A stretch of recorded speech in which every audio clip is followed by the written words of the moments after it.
Next problem చూడండి. దీర్ఘగణముకు గల మొత్తం తలాల సంఖ్య అంటున్నాడు. దీర్ఘగణంకు గల మొత్తం తలాల సంఖ్య అంటాడు. ఏదైనా ప్రతి వస్తువుకు తలం ఉంటుంది. తలం అంటే ఏంటి? అసలు తలం అంటే ఏంటంటే చూడండి. ఇప్పుడు ఈ బాక్స్ ఉంది. ఈ బాక్స్ కు తలం ఉంటుంది. ఇదొక తలము, ఇదొక తలము, ఇదొక తలము, ఇదొక తలం, ఇట్లా తలం. నెక్స్ట్ పెన్ ఉంది. పెన్ను కూడా ఖచ్చితంగా తలం ఉంటుంది. తలం అంటే ఏంది? ఇప్పుడు బోర్డే ఉంది. బోర్డుకు తలం ఎంత? ఈ మొత్తాన్ని సమతలం అంటారు. సమతలం. అలాగే పెన్ ఉంది. పెన్కు తలం అంటే ఇది ఒక తలం అవుతుంది, ఇది ఒక తలం అవుతుంది, ఈ సైడ్ ఒక తలం అవుతుంది, ఈ సైడ్ ఒక తలం అవుతుంది. తలం అంటాడు. అలాగా దీర్ఘగణంకు గల మొత్తం తలాల సంఖ్య అంటారు. అసలు దీర్ఘగణం అంటే ఎట్లా ఉంటుంది? దీర్ఘగణం అంటే ఇలా ఉంటుంది. దీర్ఘగణం అంటే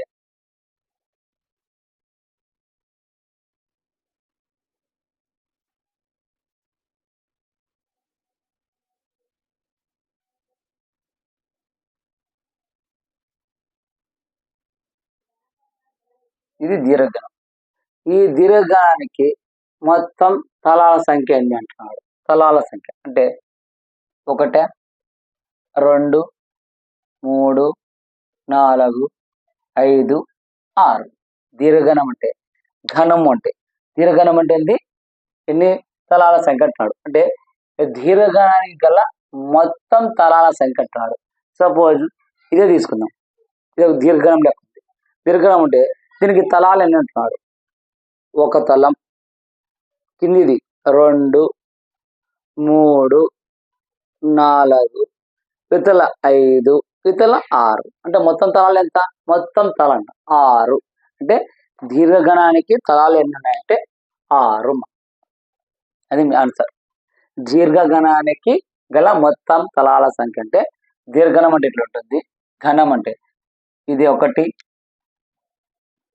2, 3, 4 ఇతల సైడ్ ఉంటుంది. కాబట్టి ఈ సైడ్ కాబట్టి దీర్ఘగణానికి మొత్తం తలాలు అంటే 6 తలాలు. దీర్ఘగణానికి మొత్తం తలాలు ఎన్ని? 6 తలాలు. మొత్తం తలాలు 6. నెక్స్ట్ చూడండి. లంబకోణం కన్నా పెద్దది మరియు సరళ కోణం కన్నా చిన్నది అయినా ఆ కోణం ఇది అంటాడు. బాగా గుర్తుపెట్టుకోండి. జామెట్రీ మాది. లంబం కోణం కన్నా పెద్దది మరియు సరళ కోణం కన్నా చిన్నది అయినా ఆ కోణం ఇది అంటాడు. అసలు కోణము అంటే ఏంటి? ఫస్ట్ చూడమ్మా. కోణం అంటే ఏదైనా ఒక బిందువు తీసుకొని ఈ బిందువు నుంచి ఇది ఒక తొలి రేఖ, ఈ తొలి రేఖ నుంచి ఇంకొక రేఖ తుది రేఖ ఇలా గీసినప్పుడు ఈ రేఖకు మధ్యలో కొంత స్పేస్ ఉంటుంది. దీన్ని కోణం అంటాం. కోణాలు ఎలా చూపిస్తామంటే తీటా అంటాం. బాగా గుర్తుపెట్టుకోండి. లేకుంటే కిరణం చూడండి. ఒక కిరణం ఉంది. ఇది ఒక కిరణం అనుకోండి.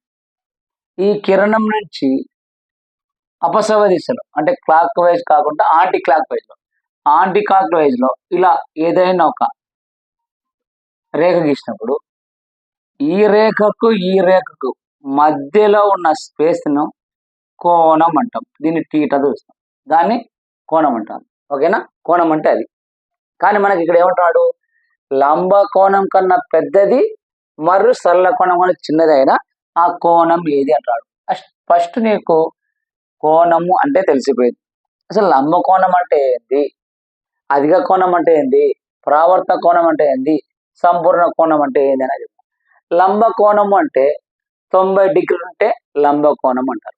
జస్ట్ చెప్తున్నాడు. నేను ఇప్పుడు దానికి చెప్పాను. ఇది ఒక కిరణం. ఈ కిరణం పైన ఇంకొక లైన్ ఒకటి గీసామనుకోండి. అప్పుడు దీని కోణం ఏమవుతుందంటే 0 అవుతుంది. ఎందుకు? సపోజ్ ఇది ఒక లైన్ తీసుకో. ఇది ఒక లైన్ ఉంది. ఈ లైన్ తీసుకుపోయి ఈ లైన్ పైన పెట్టేసాము. అప్పుడు పెట్టేసినప్పుడు కోణం కనుక్కోవాలంటే ఎలా కనుక్కుంటాం? కనుక్కోలేం. కాబట్టి ఆ కోణం అవుతుంది 0 అవుతుంది. అలా కాకుండా నేనేం చెప్పాను చూడండి. ఇది ఒక బిందువు అనుకో. ఇట్లా ఒక రేఖ. ఈ రేఖ నుంచి కొంచెం యాంటీ క్లాక్ వైజ్ లో ఇది clock wise, reverse anti clock wise తిరిగినప్పుడు ఇక్కడ కొంచెం కోణం ఏర్పడుతుంది కదా, దీని ఎంత కోణం ఉంటాం, ఎంతో కొంత కోణం ఉంటాం. ఓకేనా, దీని ఎంత కోణం ఉంటాం. మనకు ఇలా ఉంటే కోణం ఎంత, 0 కోణం. అలా కాకుండా ఇలా ఉంది అనుకోండి, ఇలా ఉంటే దీన్ని లంబ కోణం అంటాం. అంటే 90 డిగ్రీస్. మనకి ఏమంటున్నాడు ఇక్కడ, లంబ కోణం కన్నా పెద్దది మరియు సరళ కోణం కన్నా చిన్నది అయినా ఆ కోణం ఏది అన్నాడు. చూడమ్మా, ఫస్ట్ లంబ కోణం అంటే ఎంత, 90 డిగ్రీలు ఉంటే లంబ కోణం అంటాం. 90 డిగ్రీలు ఉంటే లంబ కోణం అంటాం. తర్వాత సరళ కోణం అంటున్నాడు. సరళ కోణం అంటే అమ్మా 180 డిగ్రీలు ఉండాలి. 90 డిగ్రీలు ఉంటే లంబ కోణం అంటాం. సరళ కోణం అంటే 180 డిగ్రీలు ఉంటుంది. ఈ లంబ కోణానికి సరళ కోణానికి మధ్యలో ఉన్న కోణం ఎంత అంటాడు. అంతే కదా, మనకు లంబ కోణం కన్నా పెద్దది, సరళ కోణం కన్నా చిన్నది అయితే ఆ మధ్యలో ఉండే కోణం అంటాడు. ఇప్పుడు మనం ఆప్షన్స్ నుంచి చూసుకున్నాం. అల్పకోణము. అల్పకోణము అంటే 90 డిగ్రీల తక్కువ ఉంటే అల్పకోణం అంటారు. అంటే 0 degrees less than θ degrees less than 90 degrees. అంటే 0 కన్నా తక్కువ ఉంటే దాన్ని ఏమంటాము, అల్పకోణము. అంటే 90 డిగ్రీల కన్నా తక్కువ ఉంటే, 90 డిగ్రీల కన్నా తక్కువ ఉంటే దాన్ని అల్పకోణం అంటాం. నెక్స్ట్ పరావర్తన కోణము. పరావర్తన కోణం అంటే 180 డిగ్రీల కన్నా ఎక్కువ ఉండాలా, 360 డిగ్రీల తక్కువ ఉండాలి. అంటే పరావర్తన కోణం అంటే 180 డిగ్రీల కన్నా ఎక్కువ ఉండాలి, 360 డిగ్రీల కన్నా తక్కువ ఉండాలి. ఏది, పరావర్తన కోణం. నెక్స్ట్ సంపూర్ణ కోణము. సంపూర్ణ కోణం అంటే నీకు పేర్లో ఉంది, సంపూర్ణము, పూర్ణము, పూర్తిగా. అంటే 360 డిగ్రీలు. ఇది 360 డిగ్రీలు. అంటే అల్పకోణం అంటే 90 డిగ్రీల తక్కువ, పరావర్తన కోణం అంటే 180 డిగ్రీల కన్నా ఎక్కువ. అంటే మనకు సరళ కోణం అంటున్నాడు. సరళ కోణం అంటే ఏం చెప్పాను, 180 డిగ్రీలు అంటున్నాడు. ఇక్కడ లంబకోణం అంటే ఏంటి, 90 డిగ్రీలు. ఈ రెండింటి మధ్య అడుగుతున్నాడు. ఈ రెండింటి మధ్య ఉండే కోణం ఏది అంటున్నాడు. పరావర్తన కోణం అంటే ఎంత, 180 డిగ్రీలు తప్ప. కాబట్టి అల్పకోణము కాదు. పరావర్తన కోణం అంటే ఏంటి, 180 డిగ్రీల కన్నా ఎక్కువ. మనకు 180 డిగ్రీల కన్నా తక్కువ అంటున్నాడు. కాబట్టి పరావర్తనము కాదు. సంపూర్ణ కోణం అంటే ఏంది, 360 డిగ్రీలు. మనకు 360 డిగ్రీలు అడగలేదు. 90 డిగ్రీలు లంబ కోణం కన్నా ఎక్కువ, సరళ కోణం కన్నా తక్కువ అంటున్నాడు. ఇది కాదు. అంటే మనకు 90 డిగ్రీల కన్నా ఎక్కువ ఉండాలా, 180 డిగ్రీల తక్కువ ఉండాలా. అంటే వీటి మధ్య ఉన్నది ఏదంటే అధిక కోణము. అధిక కోణం. అధిక కోణం అంటే ఏం లేదు మా, లంబకోణం అంటే ఇలా ఉంటుంది, ఇది లంబకోణం. సరళ కోణం అంటే ఇది ఇలా అంటే ఇది 90 డిగ్రీస్ మా. సరళ కోణం అంటే ఇలా ఉంటుంది, 180 డిగ్రీలు. ఇప్పుడు మనకి ఏమంటున్నాడు, సరళ కోణం కన్నా తక్కువ, లంబకోణం కన్నా ఎక్కువ అంటాడు.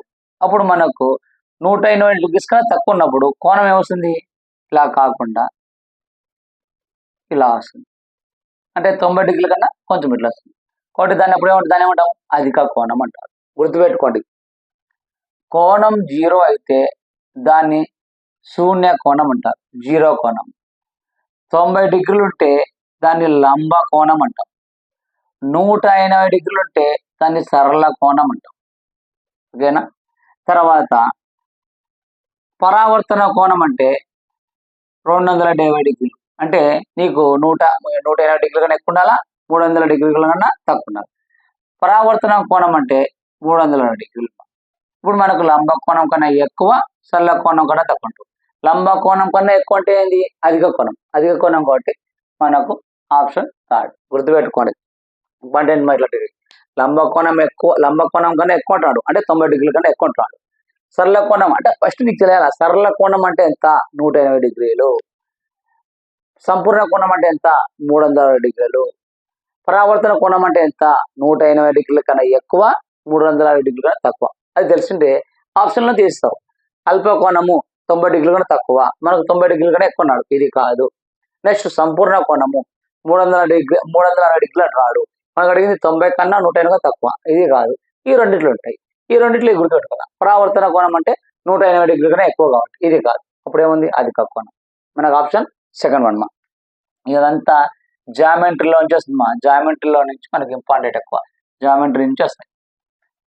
నెక్స్ట్ చూడండి, రేఖాఖండంనకు గల చివరి బిందువుల సంఖ్య అంటున్నాడు. ఒక రేఖాఖండంనకు గల చివరి బిందువుల సంఖ్య అంటున్నాడు. రేఖాఖండం ఫస్ట్ చూడమ్మా. ఈ రేఖాఖండం అంటే ఫస్ట్ చూడమ్మా, దీని ఏమంటాం మనము బిందువు అంటాం. ఓకేనా. బిందువుకు ఎటువంటి పొడవు వెడల్పు ఉండవు. బిందువు అనే దానికి పొడవు ఉండదు, వెడల్పు ఉండదు. అట్లా కాకుండా నెక్స్ట్ చూసుకున్నాం, ఇది చూద్దామా. దీన్ని కిరణం అంటాం.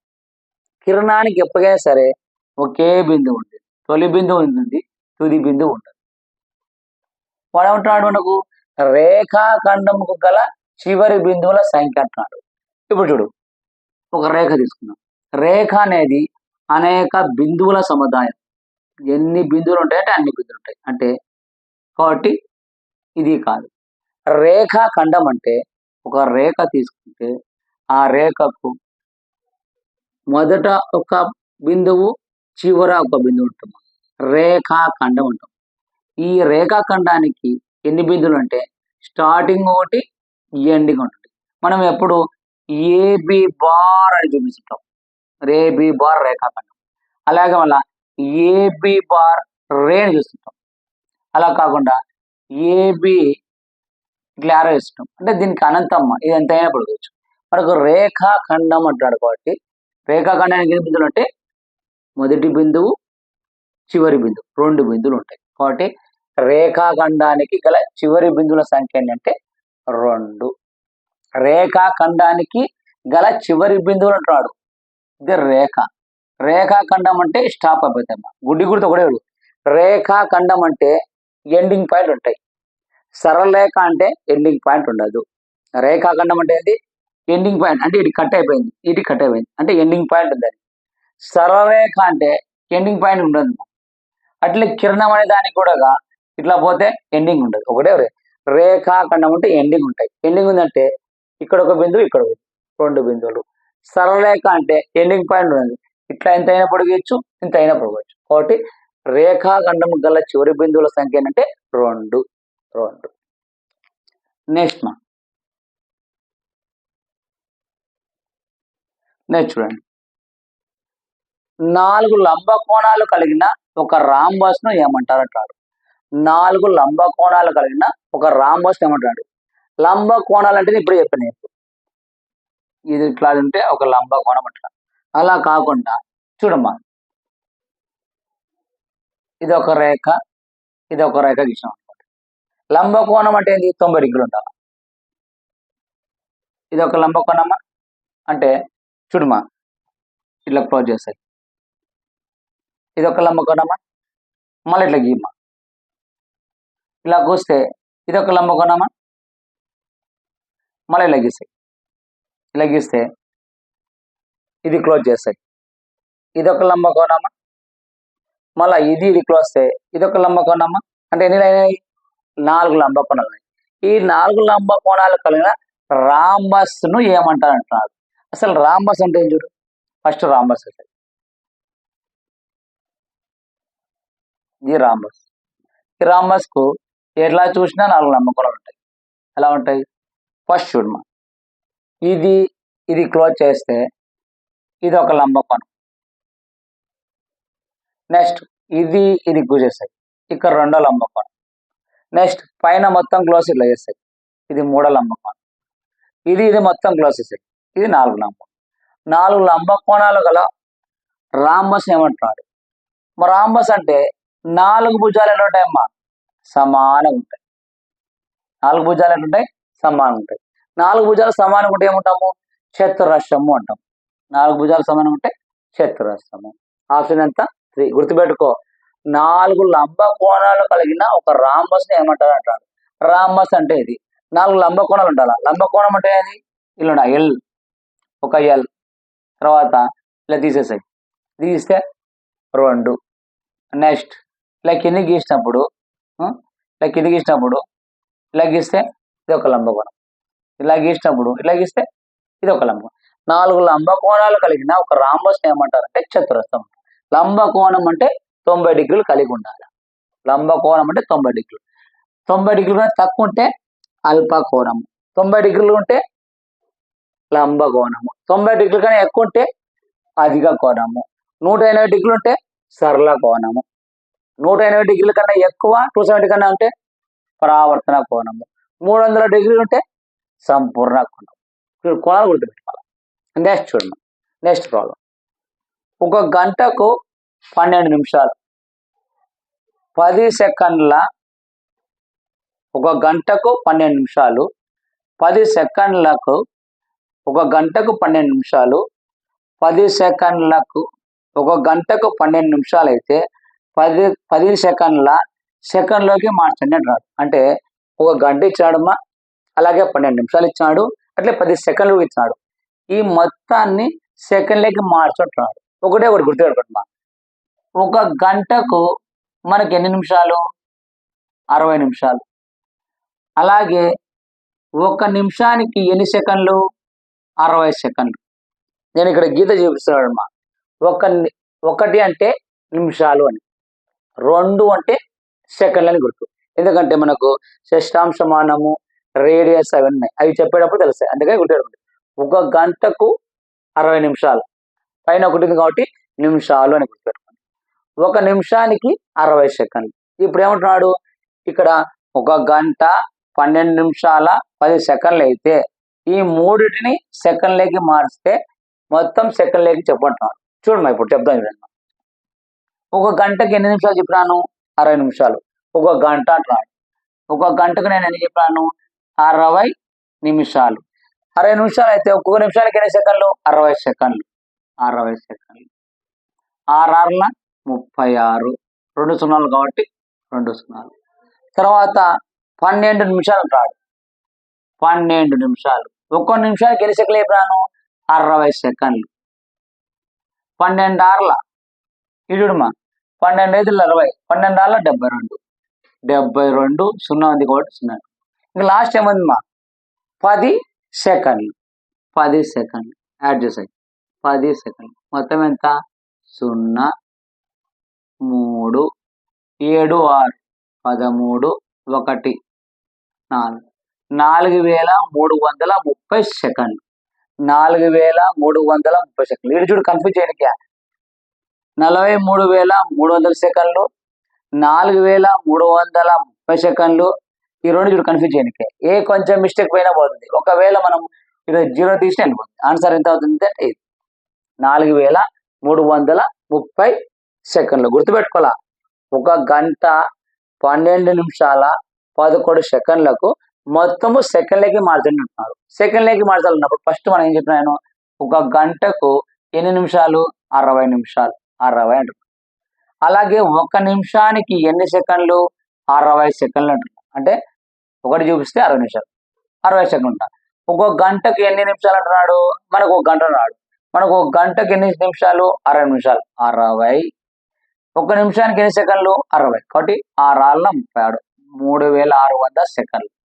అలాగే 12 నిమిషాలు ఇచ్చాడు. 12 నిమిషాలు ఏం మార్చాలా? సెకండ్లకి మార్చాలి. కాబట్టి 12 × 60, 12 ఆర్ల 72, 720. తర్వాత 10 సెకండ్లు ఇచ్చాడు. 10 సెకండ్లు వస్తే 4330 సెకండ్లు అయిపోయింది. నెక్స్ట్ చూడమ్మా.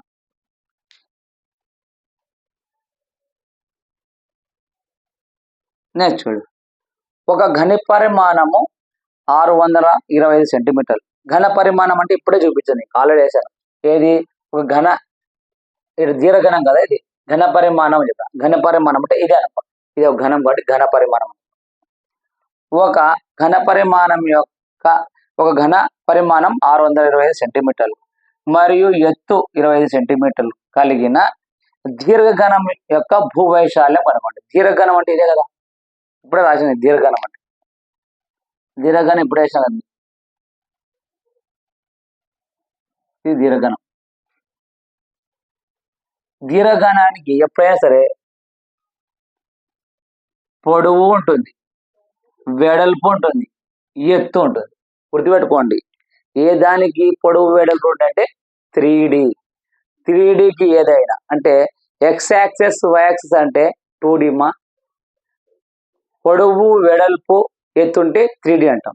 ఈ 3Dకి ఖచ్చితంగా లెంత్ ఉంటుంది, బ్రెత్ ఉంటుంది, హైట్ ఉంటుంది.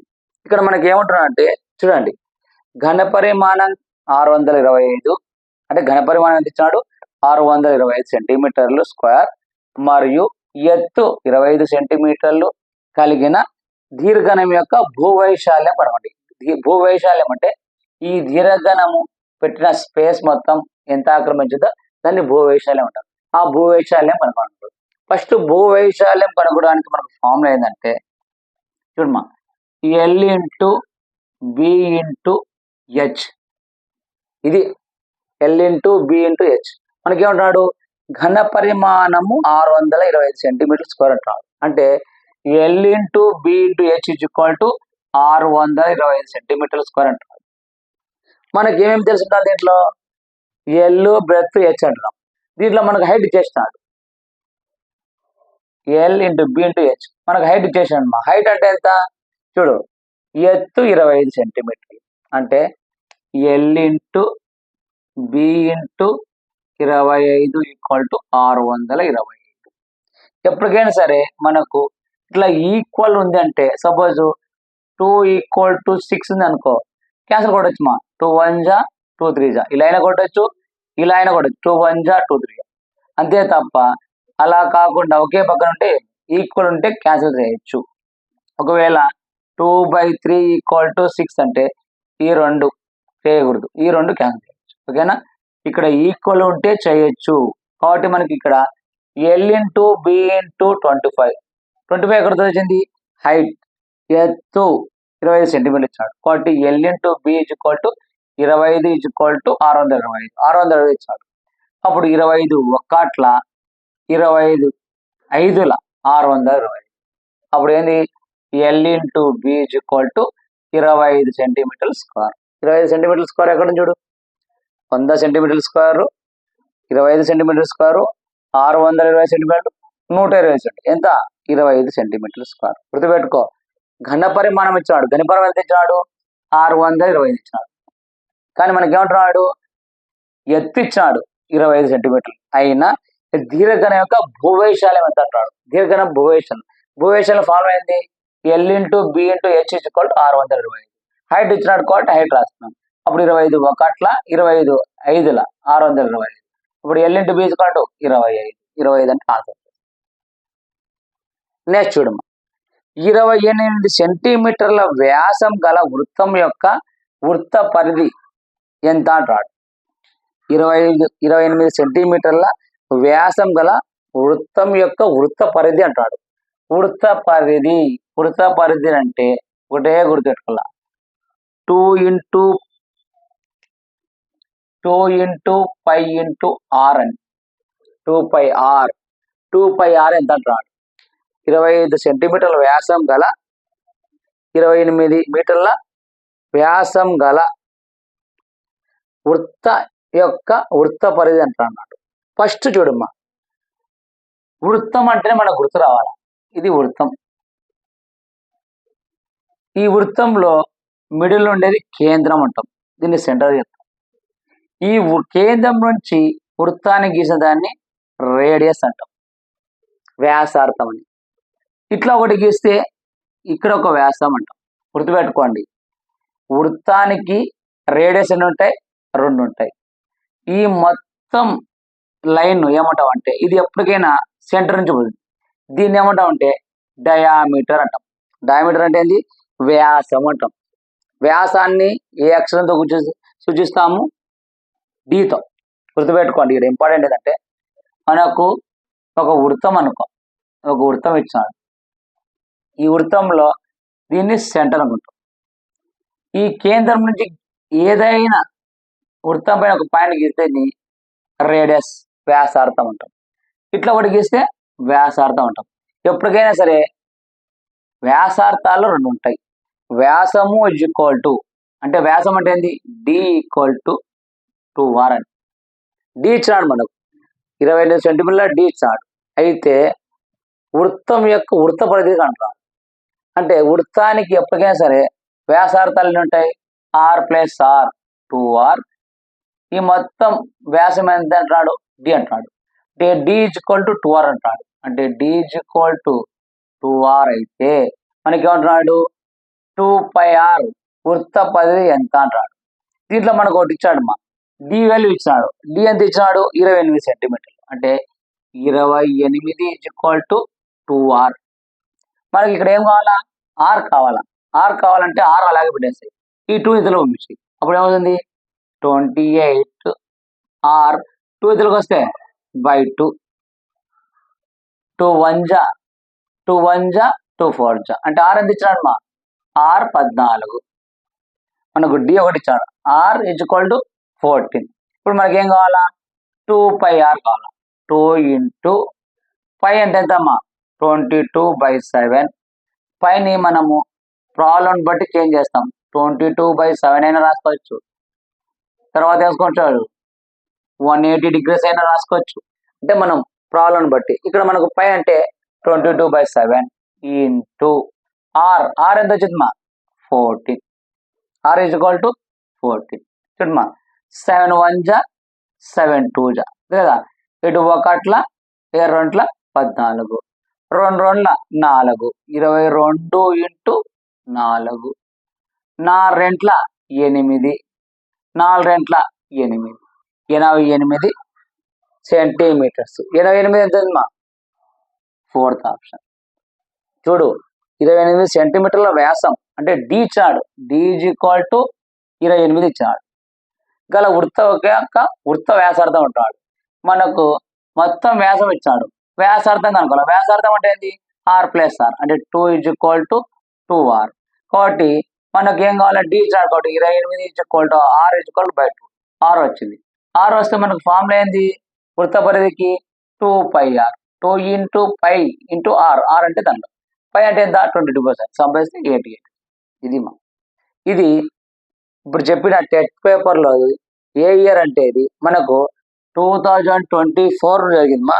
2024లో 27 to 2024లో మార్నింగ్ సెక్షన్ పేపర్ మా ఇదంతా.